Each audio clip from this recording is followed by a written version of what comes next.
start. So good morning. So today, the big thing we're going to work on today is what is called proof by induction. And like I said, this is the only type of proof that you probably have some exposure to. Most pre-calculus courses will do proof by induction, or at least the introduction to proof by induction. Like I said, it's not mastery.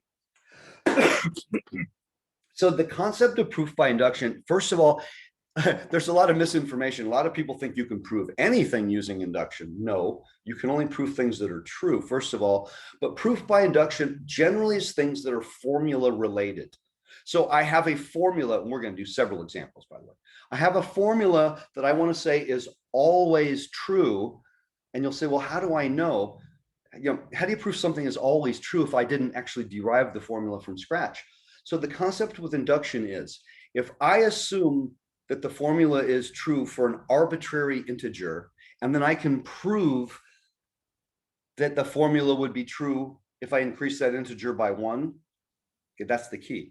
I'm going to assume it's true for an arbitrary positive integer, and then prove that that assumption leads to it being true for the next positive integer. Then it would be true for the next one, and the next one, and the next one, and the next one, forevermore.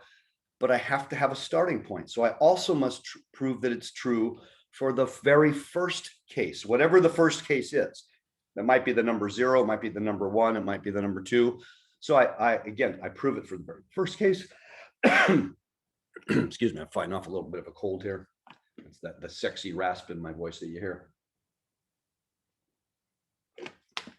So we're going to go through some relatively simple examples. So we know some of the summation formulas that we know from calculus. For example, we know that if we take the numbers, 1 plus 2 plus 3 plus 4, forever and ever and ever. Now there's the sum from I equal 1, not to infinity, but to n. I'm going to go up to n because it's got to be finite. Okay. 1 plus 2 plus 3 up to n. We know this is n times n plus 1 over 2. This is actually very, very simple to derive. I use this, and we derive this in calculus. We use this a lot. It's a fairly simple formula. But then the next ones, 1 squared plus 2 squared plus 3 squared up to n squared, or the sum from I equal 1 to n of I squared. Well, that one's a little bit more complicated. I don't expect anybody knows the answers, by the way. I don't need you to know the answers. But that one, if you remember, was n plus 1, 2n plus 1 over 6. And then the cubes, this is all we ever do. We just go up this far. There are formulas beyond this. This turns out to be the square of this one. And so we use this in the summations in Calc 1 all the time. Okay, these are really, really handy results. This one is very simple to prove. These two, I wouldn't want to have to derive either one of them. They would be very, very complicated to derive, but I can still prove they're true. So I'm going to start by proving the first one is true by induction to show you the path. And then we'll do the last one because it's the most complicated of the bunch and show you how induction works. You never have to accept anything with induction, but you do have to prove things. So let's prove the first one. And I'm going to walk you through the process because the process is pretty consistent. Now, a lot of people, when they'll read a textbook, the textbook will be very vague and abstract because they're trying to give you a general statement that applies to every single problem that exists. I think that's a little bit dangerous to try to learn it that way because there's an infinite number of variations of the problems. So here's how it works. There's 3 steps. And the first 2 don't require any work whatsoever. So the first step is show it's true in the very first case.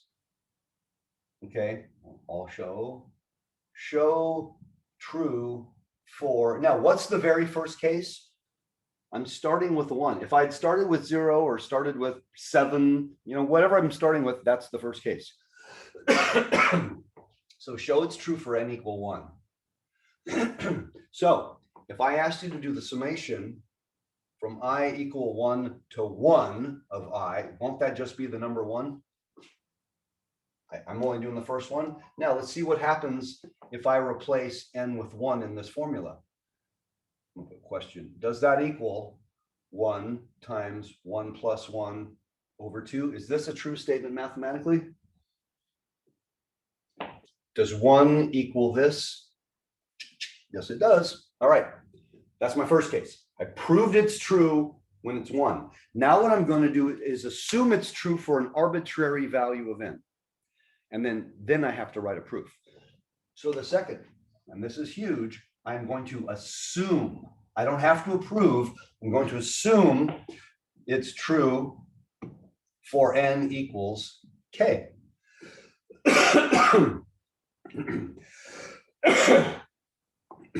So if I assume it's true for n equal k, then I'm going to replace n with k.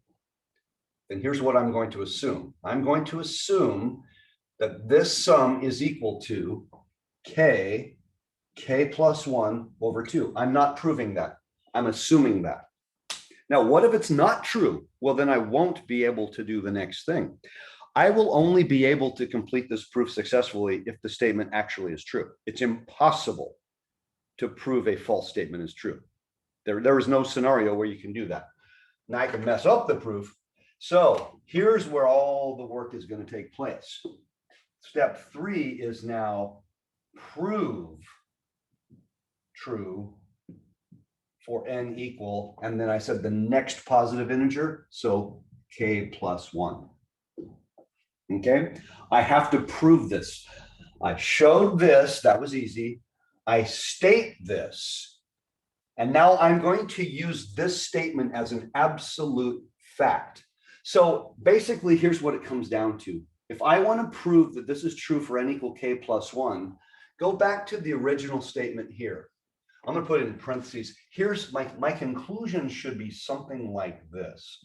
My conclusion should be that I equal 1 to k plus 1 ends up with a formula k plus 1, that would be k plus 2 over 2. If I can show this statement right here, I don't get to assume this, I'd have to prove this. If I can show this right here, then I have shown this formula is valid when n equals k plus 1. All I'm going to do is use this as a fact to see if I can come up with this. Now, algebraically, that won't be that intense, especially if it's true, it won't be intense, it won't be difficult at all. If that were false, it would be an absolute impossibility. Okay, now, I'm not going to write this down anymore. I'm just saying this is what we want it to look like. So here's what we're going to do. The sum from I equal 1 to k plus 1 of I is what? Well, wouldn't it be this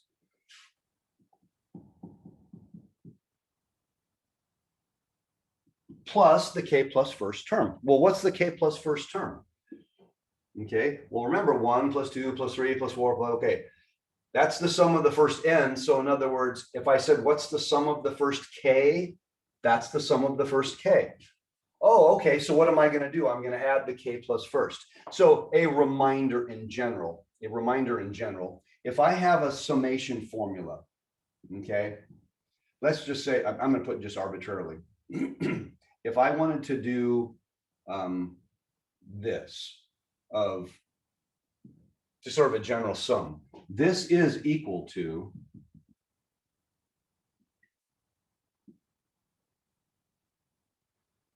the sum of the first n plus the n plus first term is the sum of the first n plus 1. These are synonymous always, right? There's no ambiguity there. It's kind of like factorials when you're running off terms. So this says the sum of the first n plus 1 terms. This says the sum of the first n, and I'm going to add to it the n plus first term. Okay, so that's kind of what we're doing. I'm going to use that statement as absolute fact. So therefore, the sum of the first k plus 1 terms would be the sum of the first k plus the k plus first term. But the k plus first term is just the value k plus 1. Okay, I now need to, again, remember, I am assuming this. Therefore, I need to show that this can be written in this form ultimately. Well, that's not all that complicated if you look at it. So perhaps the first thing I want to do is maybe factor out the k plus 1. If I factor out the k plus 1, what will that leave me with? Well, it would leave me with, excuse me. Actually, let me factor out the k plus 1. That would leave me with k over 2 plus 1. I just factored out k plus 1. Well, can I put this over a common denominator? Yeah, that would be k plus 2 over 2. So that means now I have k plus 1 times k plus 2 over 2, which I believe was our target originally. So what is this? This is the original formula, with n replaced by k plus 1. And I'll put, this is the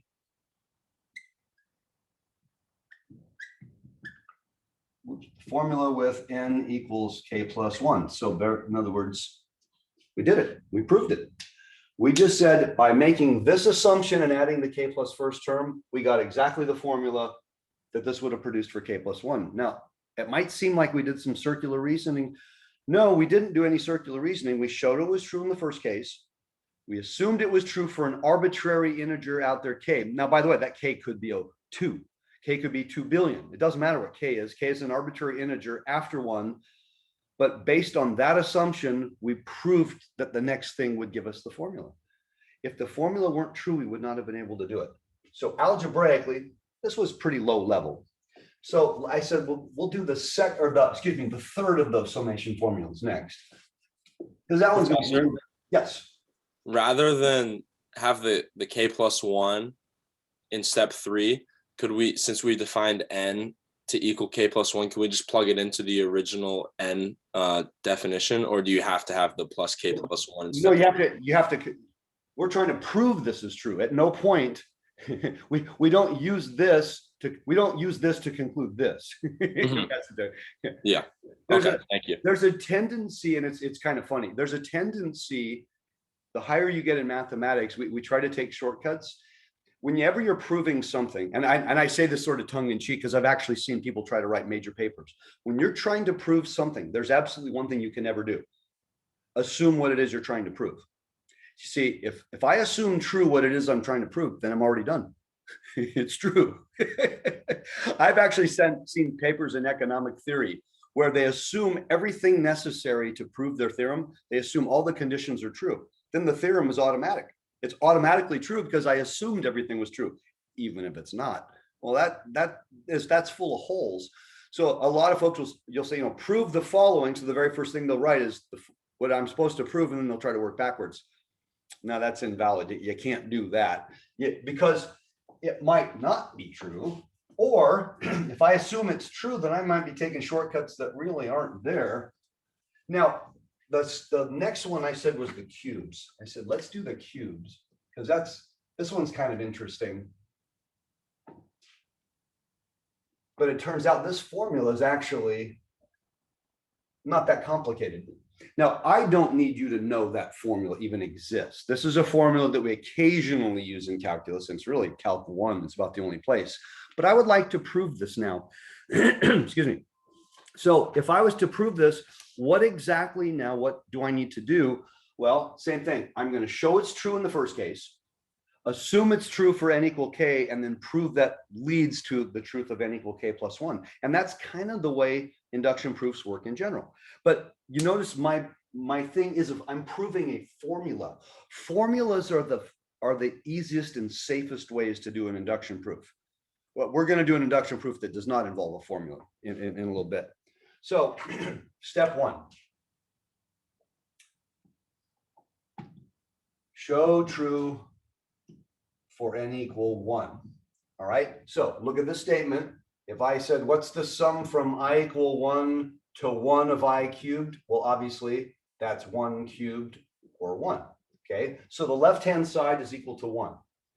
If n equals 1, what's the right side? Now I'm going to put question mark. I'm asking, is it true 1 squared, 1 plus 1 squared over 4? Well, look at the right side for a moment. Does the right side also equal 1? The left side, if I do just the first term, the left side is 1. And it's the first term, 1 cubed. The right side is 1 squared times 2 squared over 4. Yes, that is equal to 1. Okay, if that failed, there isn't any other part of the proof that will work, by the way. So I don't want that one to fail. Now, step 2, I can just say now, assume, I'll write it out, true for n equal k. So I'm going to assume the following, that the sum of the first k cubes is k squared, k plus 1 squared over 4. Now, if that is true, then what is the sum of the first k plus 1 cubes? Then this would have to equal that.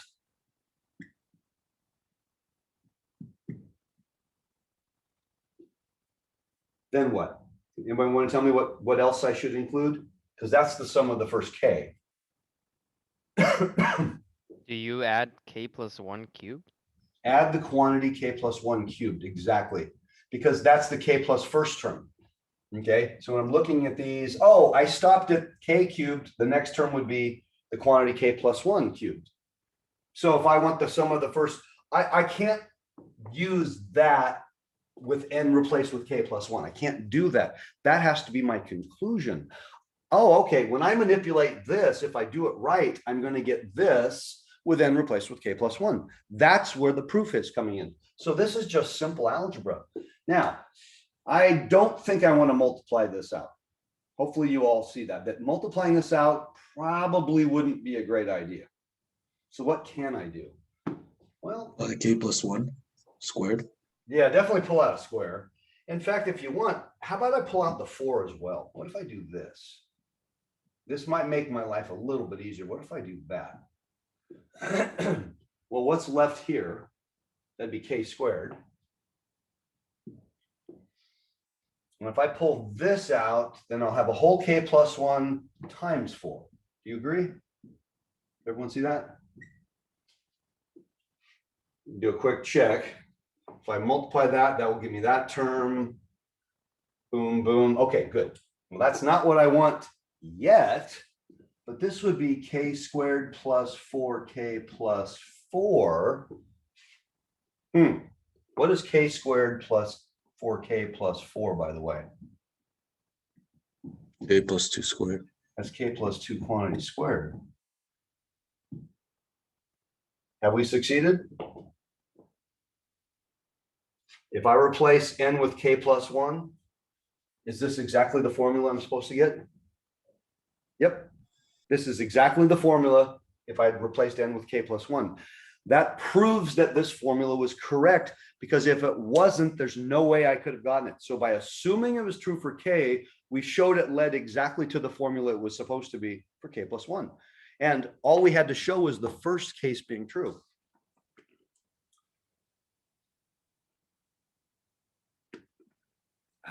So for all of these proofs, are we following the same 3 steps where we're first showing it's true for n equals 1, then for n equals 2?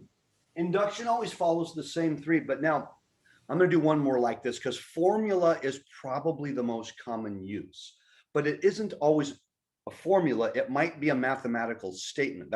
I'm going to do that one also. So I want to do one more formula problem, and then I'm going to do a mathematical statement, just so you can see what it feels like. Induction cannot be used for everything, but again, formulas in general go, oh, okay. Now, would this work for, let's say, a calculus formula, like an antiderivative formula? No. This works for summations. It works for products. It works for things that are algebraic in nature, but a calculus thing, derivative and integral, that's not something that follows a pattern, where I'm using this for the set of the set of positive integers. So in other words, we're doing things where there's a first term, second term, third term, fourth term, that kind of feel. So let's do one more of these.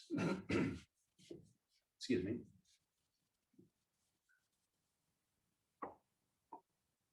Let's do one where we are using a product. I have one picked out here. Hold on a second.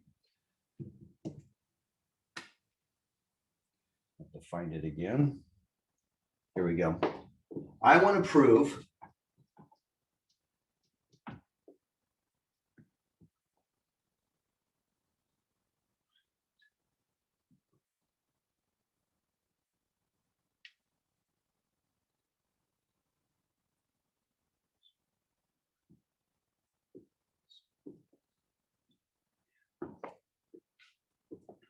Now, stare at that one for a moment. What's a little different about this one? Well, besides the fact that it's a product. I'm starting at 2. Okay, so n has to be at least 2, doesn't it? N can't be 1.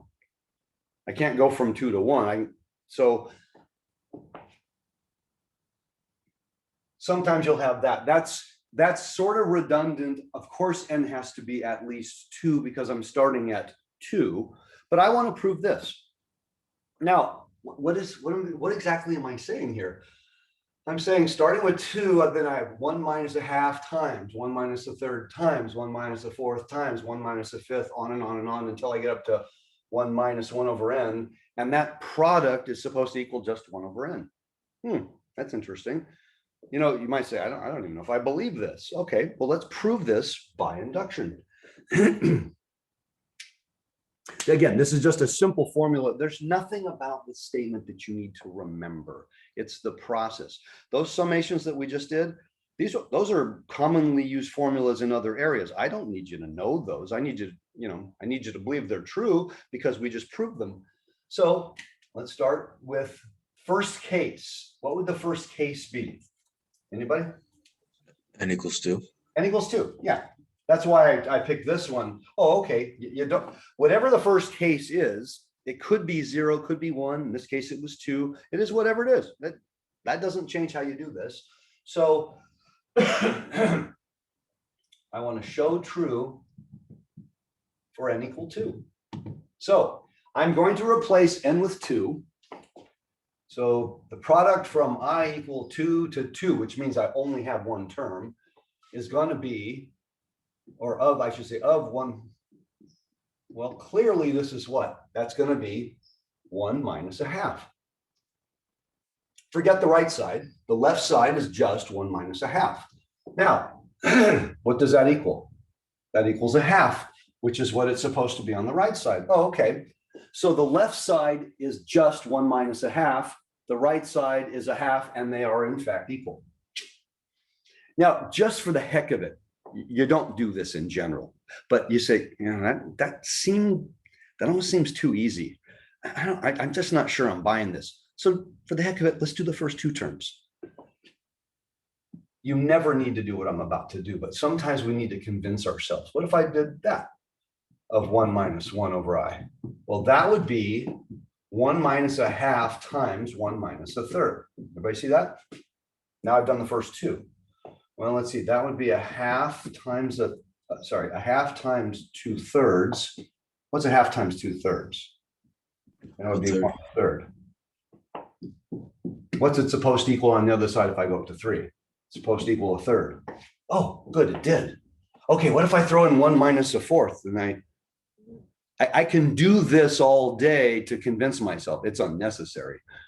Okay, I only need to do it for the first case. But if I kept going, you go, you know, it seems to be working. I believe it. And believing it is actually helpful. So we will assume true for n equal k, which means we are going to assume I equal 1 to k of 1 minus 1 over I is equal to 1 over k. We're going to assume that that is an absolute fact and then show that that leads to the truth of the next one. And if I can't prove that it's true for n equal k plus 1, then the formula fails. Are we starting at 2 Oh, now? I'm sorry. Thank you. 2. Yes. So now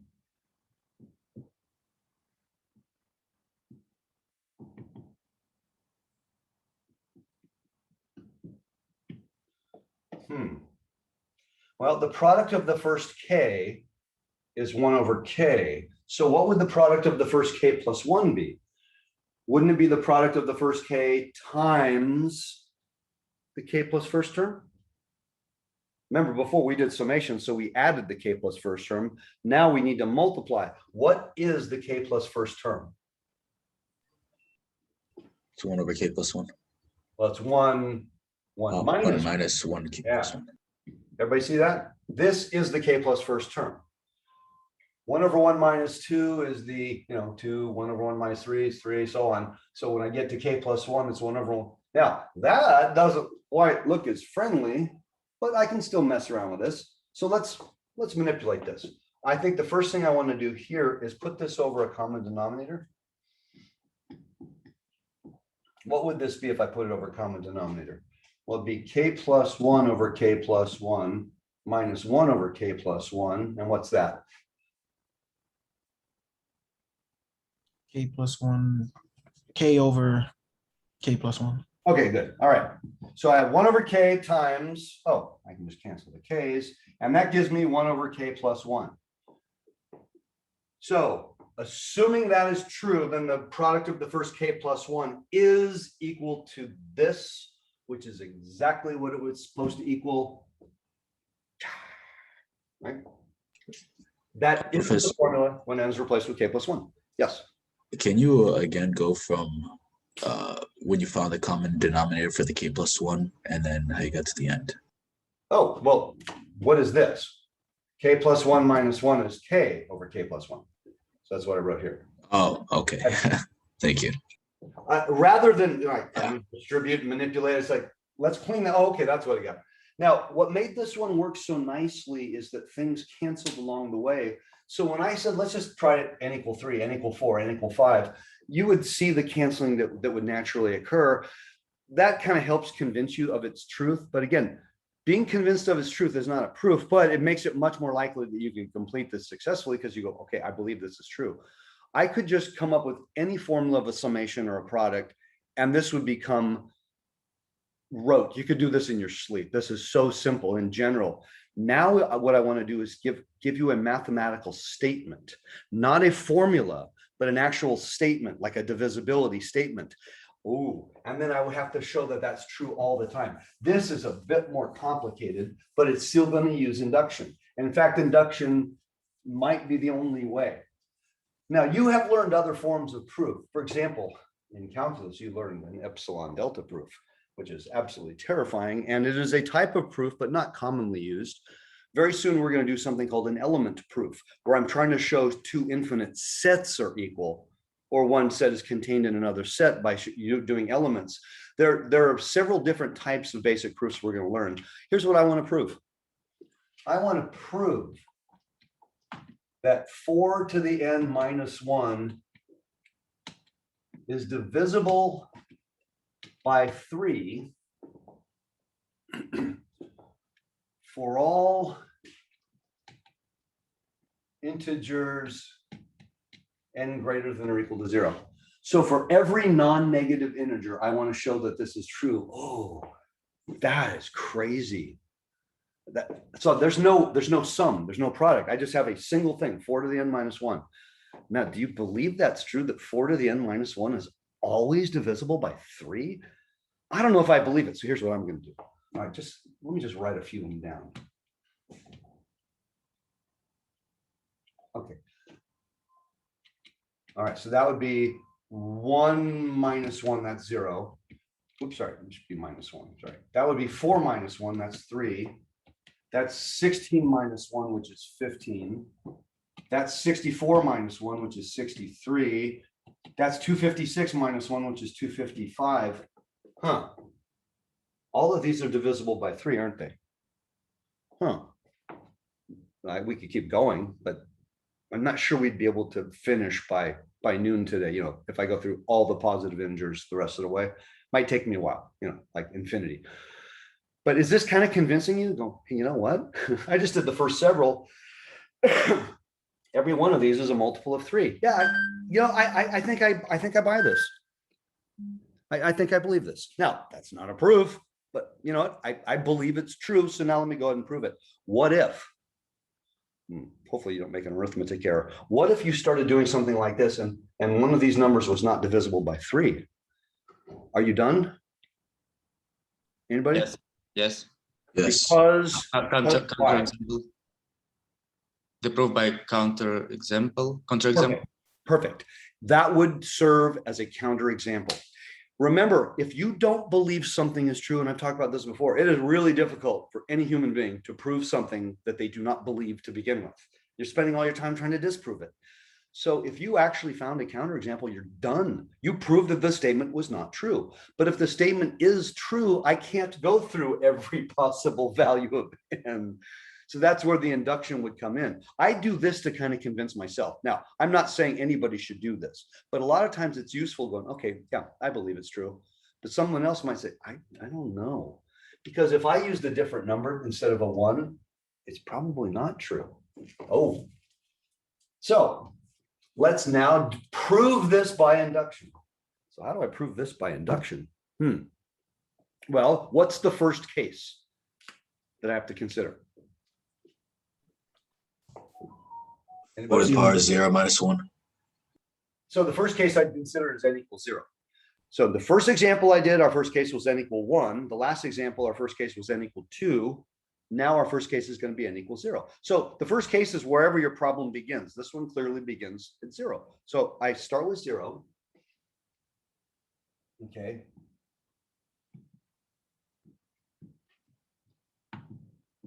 All right. 4 to the 0 minus 1 is equal to 0. Is 0 divisible by 3? Yes. By the way, is this what I No. want to say? No. This is what I want to say. I'm going to get a lot of these. No, 0 does not divide anything. That means 0 is in your denominator. There's some folks who, when you're writing your proofs, you got them backwards. Every number divides 0. How could that be? Because 0 over 3 is 0, which is an integer. That's what it means to be divisible. Oh, there's no remainder. That's so 3 divides 0. 0 does not divide 3. 0 is divisible by 3. 0 is divisible by every integer. That's kind of cool. 0 is very useful in this regard. But another way of thinking about it, there would be no remainder. Okay. That one right there is the only one that might throw people. All right. Assume true for n equal k. In other words, we're going to assume what? Now, how do I is divisible? Let's try that again. Is divisible by 3. How do I do it's divisible by 3? What does that even mean? In other words, what I'm assuming is this. Redivides that, right? It's 3K. This is what we're assuming. Oh, that 3 divides this. That's what we're assuming. That's what it means to be divisible by 3. That 3 divides that, not the other way around. Now, what if this is what I'm assuming? Doesn't that mean that I've got to find a way to write it or something, you know? So what is another way of saying that is what? There exists A K. Well, we're already using K, so let's use a different Sorry. number. How about T? I'm a T guy. T. There exists a T in the integer such that what? 4 to the K minus 1 is equal to 3t. 3T. 3T. Perfect. Perfect. Let's just stop there. This statement means this is a true statement. This statement to me isn't very useful algebraically because I can't manipulate a divisibility statement. This is a statement. This is not an equation. This is not a quantity. I'm seeing people do things like, and this equals, that doesn't make any sense. This isn't a number. This is more like saying, oh, true, false. Oh, well, now do false divided by 4. What? No. You don't take a statement and manipulate it. That statement translates into this equation for some integer t. So this is still part of step 2. Now, step 3, I need to prove if this is true, then I need to prove that 4 to the k plus 1 minus 1 is divisible. Now, that's where the trickiest part will be. Excuse me. All right. So 4 to the k plus 1 minus 1. Now what? Well, how about if I start by just writing that as, I just have this. I'm not assuming anything. I'm not claiming anything. I'm just going to write this down. Is this true? It's 4 to the 4 Yes. plus 1 minus 1. Yes. Now, why would that help me? Well, how about if I wrote it like this then? Okay, if I wrote that, okay, what if I rewrite my 4 as 3 plus 1? This I didn't come up with this. This whoever came up with this is kind of clever. Is this true? Okay, 4 to the k Yes. plus 1 is definitely 4 times 4 to the k. And I'm going to write 4 as 3 plus 1. So why would I do such a completely wacky, crazy, silly, goofy? Because now I can distribute. So if I distribute now, what do I got?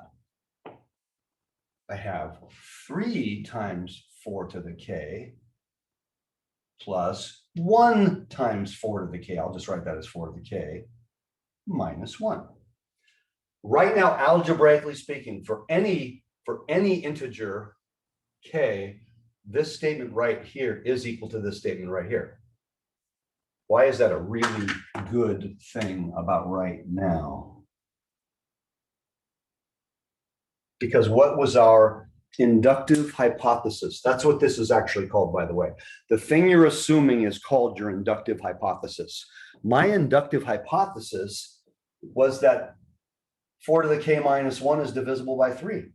In fact, very specifically, I said there's a t out there that it absolutely equals 3t. So can I say, and by the way, I don't have to explain why 4 to the k plus 1 is 4 times 4 to the k. That's remedial algebra. And I don't need to explain why 4 equals 3 plus 1, or that I just distributed. That's trivial algebra. But here's what I want to say next. This is equal to 3 times 4 to the k plus what? Plus 3t. Now that one I'm going to say by the deductive hypothesis. By the okay, sorry. By the I just don't have the room. Are we in a good place right now? 3 to the 4k plus 3 to the t. Now what? We're almost there. How about if I factor out the 3?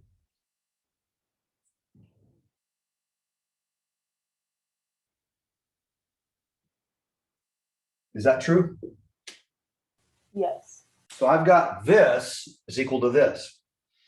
Now I'm gonna, I hate doing this, but I'm gonna have to race up here. I don't have room to finish. I don't want to squish. I don't want to squish for a lot of reasons, mostly because you won't be able to read it. Now we'll stop right here. Can you tell me that 4 to the k plus t, or actually, let me do this. Let me do this. Let me change that. How about we do this? Let, I don't know, r.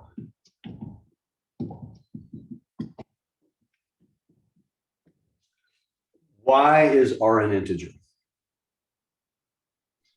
Because addition and multiplication is closed integers. Since integer addition and multiplication is closed, where am I using those? Oh, 4 to the k means 4 times 4 times 4 times 4. That is integer multiplication. Oh, 4 to the k is automatically an integer because k was an integer and I'm multiplying 4 that many times. K wasn't just an integer, k was a non-negative integer. Okay, remember that n had to be greater than or equal to 0. So in other words, there's no 4s in the denominator. That's kind of important. Okay, so that is a true statement. Thus what? Thus, so now we have 4 to the k plus 1 minus 1 is equal to what? 3r. Oh, r is an integer and I've got this equals 3r, therefore 3 divides. Wasn't that what we wanted to show?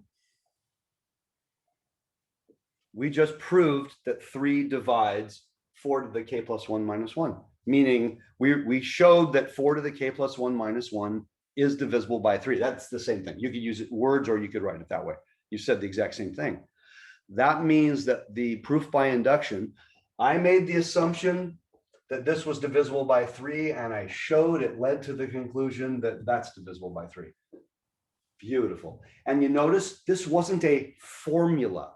There wasn't a next term in the sequence like there was with the summation and the products that we did earlier. I just now made a blanket statement about divisibility, and you said, let me assume it's true up to a point. So in other words, when I started writing down numbers, I showed it was divisible when K was, 0, 1, 2, 3, 4, 5. Okay, great.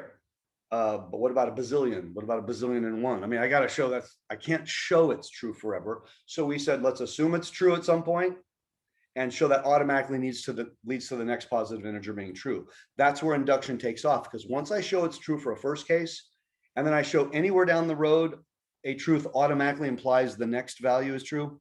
That's how induction works. So this is kind of cool stuff. I have two questions. Sorry, can I? Yes, please. So the first question is about in point number 2. So we said that there is some t belongs to integers, right? Yeah. And after that, you said that it belongs to positive integers. So should we assume here maybe that it belongs to positive integers? No. T doesn't have to be a positive integer. T has to just be an integer. Okay. Now, technically, because why? Because technically that K could have been 0. So T could have been 0, couldn't it? Yes. So just saying it's an integer alone. Technically T belongs in the set of non-negative integers, but the sign of T doesn't affect the divisibility part. So if you really want to get specific, go, you know what? T doesn't equal to 0, right? Oh, sorry. Yes. The T will not be negative. Okay. Because of the restriction on K. But it actually, even if T could be negative, that doesn't cause a problem, because divisibility just means I found a T, an integer T. Whether it's positive or negative is irrelevant, right? If I said my answer was -3 or -6 or -9, those are still divisible by 3. Yeah. We're just not going in the negative realm because I started the problem by saying this K was going to be non-negative, but K could have been 0. Oh, so if K were 0, then the left side is 0. Oh, therefore T could be 0. T is probably positive. T is never going to be negative, but that's not important. I just have to have T being an integer, because that's the definition of divisibility. Yeah, understood. And second question is, are we done here, or do we need to write anything else after? Oh, Therefore, this was my continuation. So this is the end of the proof. We just proved that 4 to the K plus 1 minus 1 equals 3R. Therefore, 3 divides that.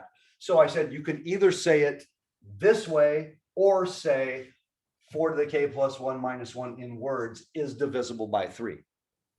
The words that this is divisible by 3 or this statement here are exactly the same thing. So either one, I said, could be your final conclusion. So we don't need to add like a line that therefore 4 to n minus 1 is divisible by 3. Okay. I'm going to do it this way. I got to this point in the problem. Therefore, 4 to the K plus 1 minus 1 is divisible by 3. So when I got to this point of the problem, I'm either going to say this or I'm going to say this. I don't need to say both because these are exactly the same thing.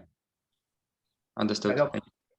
I don't care which one you say, but you got to say one of them, because that was what we were trying to show in the first place.